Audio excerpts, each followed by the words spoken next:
just pronounce it. Thank you. Thank you so much, Bernadette, for setting this context. And I second everything you just said. Not everything. And it really helps me put the context for some of the things that I'm going to be talking about. Because what I'll do is more just share some examples, just some practical things that happens every day, but also reflect on some of those practices, including Teranga. So I come from Mali and Senegal. I live in Senegal, in Dakar right now. And the first thing that I'll do, I was going to sing, but I don't think it's a good idea. Yes, let's sing.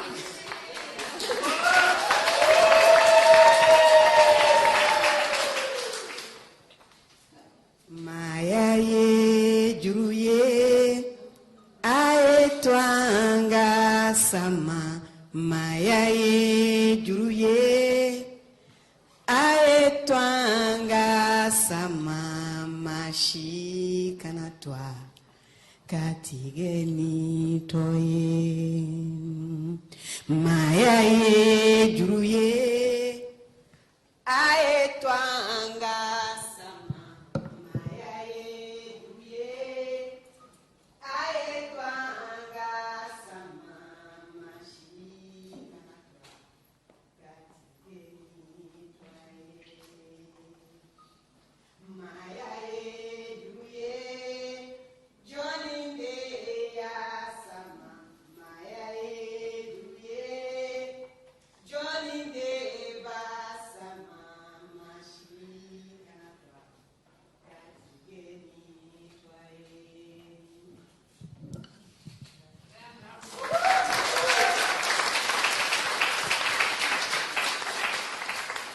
I was sharing it yesterday.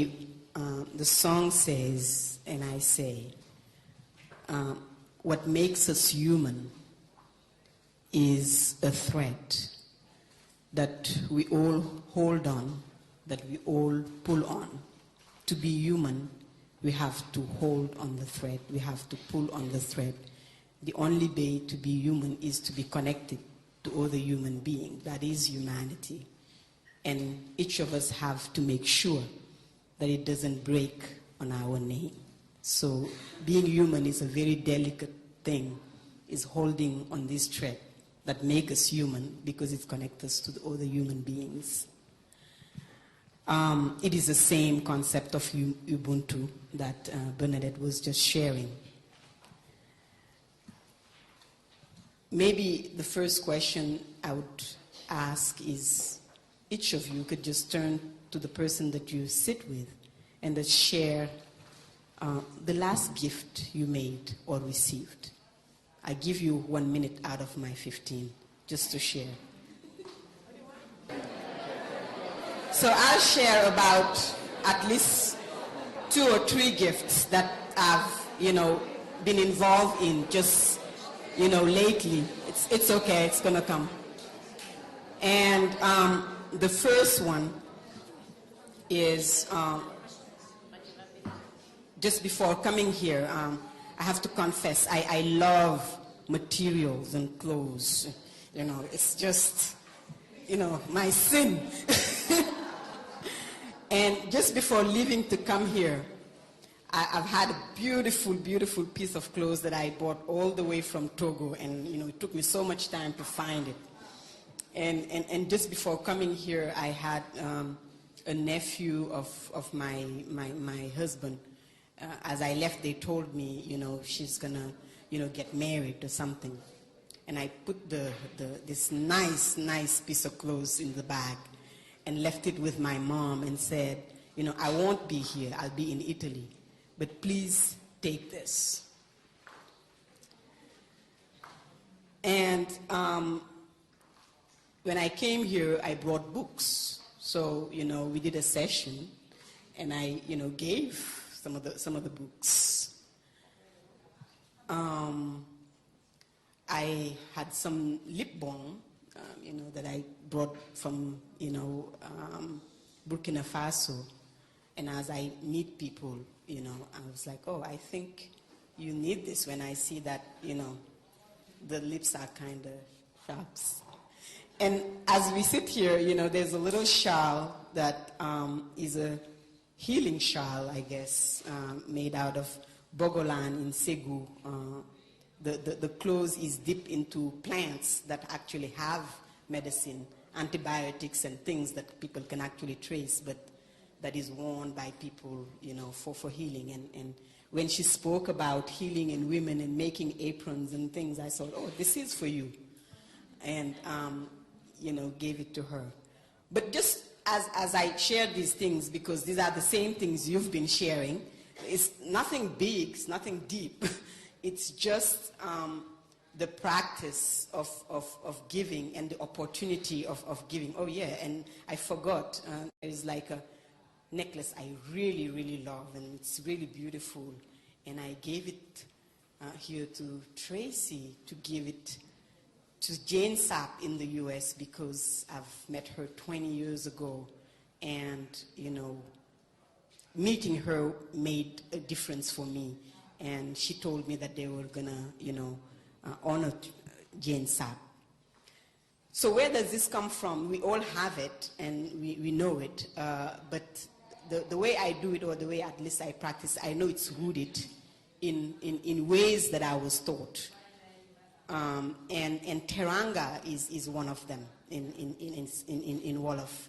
And when people say that you have Teranga or Teranga, it means basically that you are graceful, and you give, what you really have is what you gave, is what you really have. Like whatever you can't give, it's almost like you don't completely own it. It's because you have to have it, so it's not free. But what you can give, or what you give, is what really belongs to you. Is what you can give, and people are judged or known or connected to how much they can, be connected to people. And the gift can be material, and I think it's almost never really material, because the material is the symbol, is what symbolizes the link and the connection and gets passed down. So even in giving and doing all this, I have to say that the colonized mind and the patriarchy and everything has also got in my mind, and I was until very recently very judgmental about some of the practices of giving in my own community. For example, when there are big ceremonies, women come together, and it's crazy.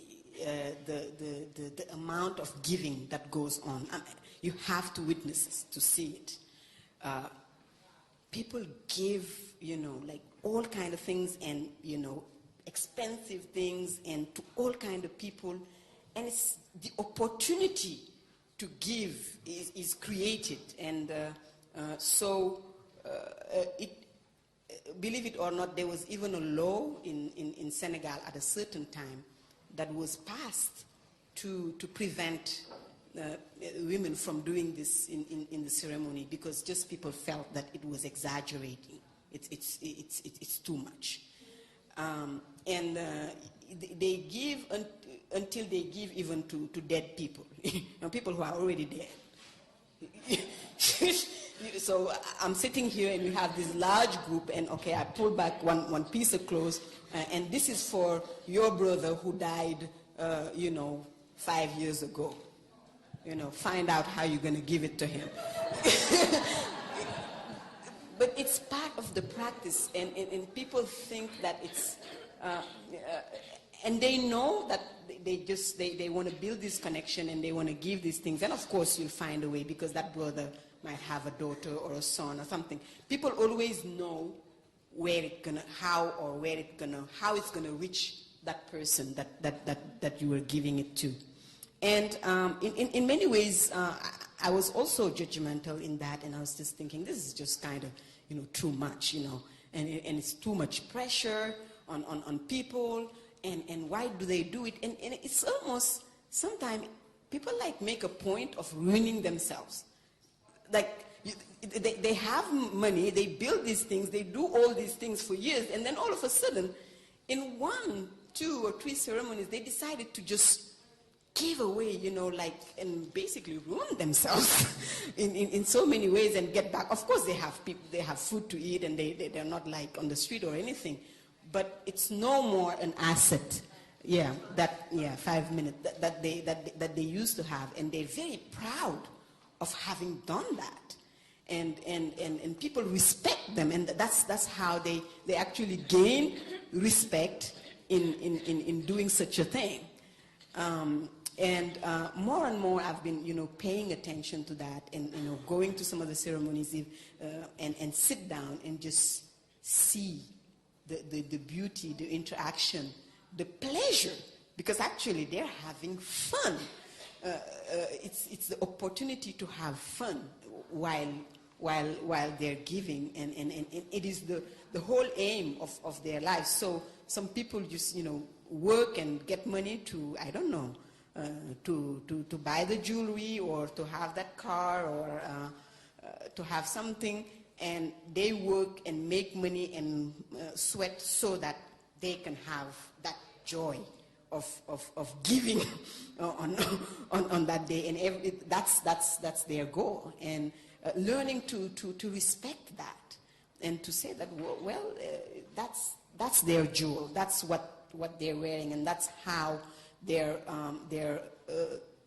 understood, and that's how they are valued in the community that they live in. So I wanted to share these pieces, and also say that I stay with questions, because I'm looking at these ways of beings that we always have, and I'm thinking, what happens when you think like that or act like that, and you live in a world that think opposite, like saying, you're like, oh, the land is for everyone, I live on it, I grow food, whenever I need, if I don't need to own it, we're all born on it, who think of owning land, and then you meet people who are like, oh, we want to own it. Then most of the time you lose the land, because your belief system is that you don't own the land, but then you meet people who want to own it. Like, what do we do with these type of practice in environments where the same thought is not always shared? So, and would those practices be transformed, or can those practice transform the other one? And can we build or evolve these practices and to grow them strong enough to be the one, also transforming or pushing the other side? And I think that's really the big question I come with, and I want to have a conversation about with each of you. How do we do that? So one last point is just about maybe teaching giving, to children, and I start trying to remember, how do I know how to do this? When was it that I knew that this is the way to be? And really, it's of course observing and seeing people doing it around you, but it's also being handheld in doing it, basically. And I'm doing that again with my own children. For example, every time they go to the family reunion, they met all their cousins, I'll give them a little gift and say, you go and give that to your father's sister. And on a regular basis, so that they know you eat, you drink, you sleep, you give, it's just part of what you do, and holding children's hand and putting the gift in their hand and making them do it is, I think, something that we all have to practice. Thank you.